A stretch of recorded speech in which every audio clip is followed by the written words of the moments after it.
Hello viewers, welcome to education and job corner. দেখুন, school service কমিশনের যে চাকরি বাতিল মামলা সুপ্রিম কোর্টে বিচারাধীন, আপনারা জানেন যে গতকাল একটি আপডেট দিয়েছিলাম। সেখানে বলেছিলাম যে 13 নম্বর সিরিয়ালে মামলাটি উঠছে আগামী 6 আগস্ট, এবং সেখানে বলেছিলাম যে প্রায় সব পক্ষের রিপোর্ট জমা পড়েছে সুপ্রিম কোর্টে। তার মধ্যে গুরুত্বপূর্ণ রিপোর্ট স্কুল সার্ভিস কমিশন বা মধ্যশিক্ষা পর্ষদের রিপোর্টটা সবচেয়ে গুরুত্বপূর্ণ রিপোর্ট হতে চলেছে, এটা আমি বারবার বলেছিলাম।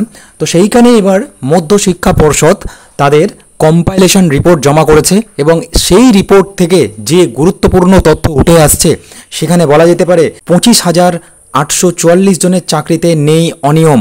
নিউজ 18 বাংলার খবরে এমনটাই কিন্তু দেখাচ্ছে যে 25,844 জনের চাকরিতে নেই অনিয়ম। তার মানে বিষয়টা পরিষ্কার জানা যাচ্ছে যে টোটাল যে অ্যাপয়েন্টমেন্ট ইস্যু করেছে মধ্যশিক্ষা পর্ষদের দাবি যে তারা তাদের বক্তব্যে যেটা তুলে ধরেছে যে কোনো প্রকারের অনিয়ম বা কোনো প্রকারের ইললিগালিটিস তাদের ক্ষেত্রে তারা করেনি। দেখুন, আমার এখানে যে বিষয়টি মনে হচ্ছে যে 25,844 জনের চাকরিতে নেই অনিয়ম, এই যে রিপোর্টটা মধ্যশিক্ষা পর্ষদ জমা করেছে সুপ্রিম কোর্টে, সেখানে মধ্যশিক্ষা পর্ষদ তাদের অবস্থানটা স্পষ্ট করেছে। আমার মনে হয় মধ্যশিক্ষা পর্ষদের রিপোর্টটা যেমন গুরুত্বপূর্ণ, তার থেকেও বেশি গুরুত্বপূর্ণ হতে চলেছে স্কুল সার্ভিস কমিশনের রিপোর্ট। স্কুল সার্ভিস কমিশন তাদের রিপোর্টে কি বলতে চাইছে এটা আরও বেশি গুরুত্বপূর্ণ হতে চলেছে, আমার সেটা ব্যক্তিগত ধারণা। কারণ স্কুল সার্ভিস কমিশন হচ্ছে রিক্রুটিং অথরিটি বা রিক্রুটিং সংস্থা। সেইখানে স্কুল সার্ভিস কমিশনের রেকমেন্ডেশন ইত্যাদি ইত্যাদি বিষয়বস্তু তারা তাদের সেই রিপোর্টে তুলে ধরবে।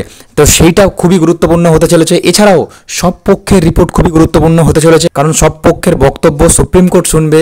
যারা চাকরি হারিয়েছেন তাদের বক্তব্যও খুবই গুরুত্বপূর্ণ হতে চলেছে, কারণ তারা তাদের যোগ্যতার সঙ্গে পাওয়া চাকরিটা হারিয়েছে, সেই ক্ষেত্রে তাদের বক্তব্য যে গুরুত্বপূর্ণ হতে চলেছে।